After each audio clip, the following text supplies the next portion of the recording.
Kanë qenë vetëm 2 takime, siç e përmenda.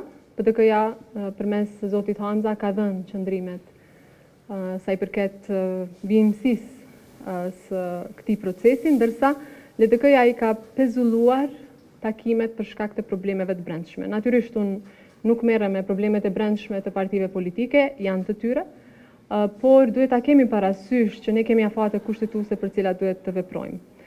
Prandaj edhe nuk e ka mirëpritur vendimin për pezullim të këtyre takimeve, sepse megjithatë, nga takimi i parë që kam pasur, duket që ka qenë pak më ndryshe se sa takimeve që kishim në proceset e kaluara, në përpjekjen e asaj kohe për të zgjedhur, për të pasur një marrëveshje për zgjedhjen e presidentit.